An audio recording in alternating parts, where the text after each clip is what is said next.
shower, doing my lymphatic massage, and all of that, of course, leads me to be in my birthday suit.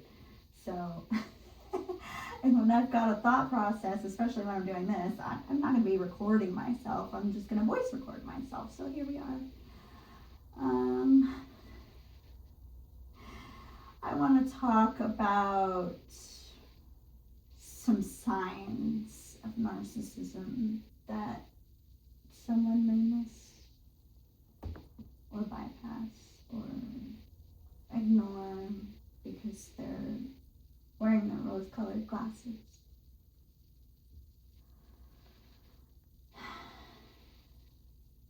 I had this one particular circumstance happen in my last relationship where it was just straight, actually multiple circumstances. Two of them that I have at the top of my head right now, and I'll probably come up with more because, you know, my tab brain, it's how it works. One thing makes me think of another, and then I'm like, oh, piece of candy, let's go there, you know. Anyways, my first one is the night before, said person got obliteratingly drunk, had messages upon messages upon messages of nasty, volatile words. In fact, I was on the phone with my father while these messages were coming in, and he's like, really, this dude again with his bullshit? And I'm like, yeah, he's, you know, out drinking, getting drunk, because he can't face his shadows. You know, at the time I couldn't say that because I didn't have the vocabulary, but now I do.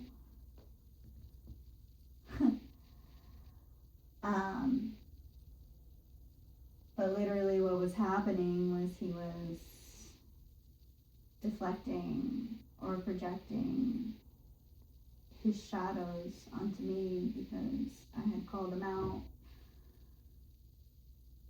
for his behaviors and lack of change that was promised, or a commitment that wasn't, you know, met when I was told it was going to be, you know.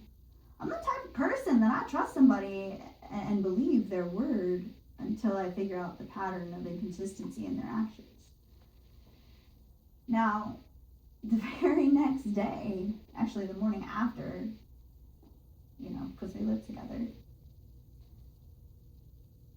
The morning after the rager, I got the deep crocodile tears that sobbed to me and said they personally need help with quivering crocodile tears. That there is something inside them that makes them feel like that they have to win at all costs. No matter if they're right or wrong, they still need to dominate.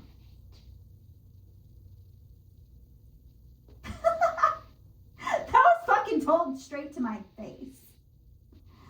If that isn't textbook narcissism, or actually like exposing yourself to who you are, I don't know what is.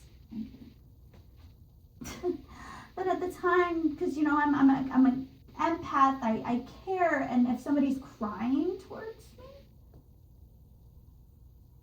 it's in my nature to just naturally want to help somebody. But hindsight 2020, that was just a circumstance to keep me hooked, to distract, to keep my emotional heartstrings where he wanted it to be. So he never had to look within or understand that what he was doing was how he felt about himself, really. He told on himself and exposed to me that he felt that way about himself.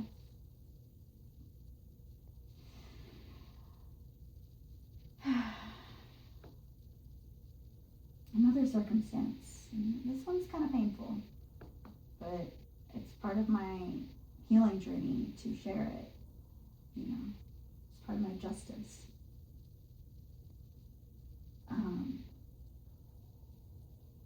Again, alcohol involvement, and an inability to take a look in the mirror. His vehicle was under my insurance, and that was my biggest mistake, being in a relationship with an alcoholic. But the lies were so skillfully tacted that he had me believing that he wasn't drinking. When every fucking time I smelt it, he was. Your gut doesn't lie. And again, backing my words in previous videos, when a woman asks a question, chances are they already intuitively got the download and got the answer, and the reason why they're asking it is to see if you can be a fucking man and tell the truth. I didn't have that correlation back then. Now I do. Because now I trust my womb, because my womb is now mutilated due to the fact that I never trusted it and dismissed the red flags anyways. But here's the second circumstance, and I'll leave it at that in the video. But I called him out again for being drunk, having the keys and the vehicle in his possession under my insurance, that I have told him multiple times to not do that or I'm going to cancel it, because that's my ass.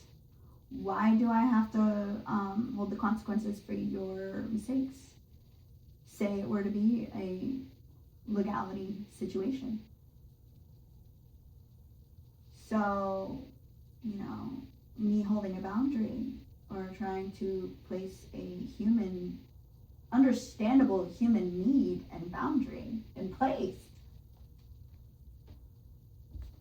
it was then projected and mirrored back onto me because he couldn't sit with his mistakes or wrongdoing or take accountability for actually doing something against what you've promised. I was then told to go die, like my mother.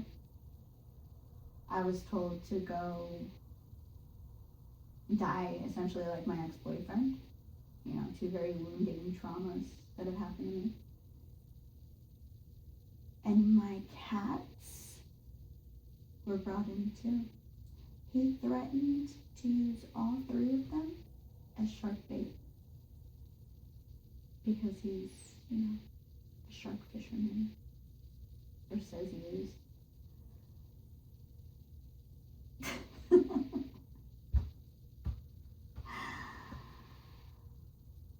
Oh, I thank my lucky stars that this was witnessed, because anybody who witnessed it says that they would have done worse, because my reaction was an open hand smack, not close-fisted. I open hand smacked him so hard in the face that he fell to the ground, his glasses fell off, and his phone flew across the floor, or the ground. Yeah. You don't bring those people up, and now I have the discernment that if anybody ever brings up anybody in that manner ever again,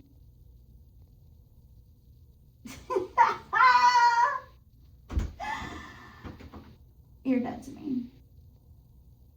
And I won't ever even let you have the opportunity to do that, because my discernment and pattern recognition is so fucking impeccably fierce now because of that you won't even get the opportunity. Because I'm going to tell you right now, they don't start off with harsh words like that. It starts subtly.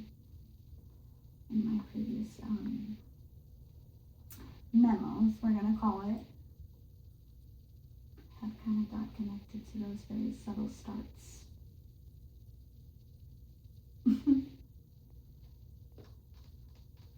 Yeah.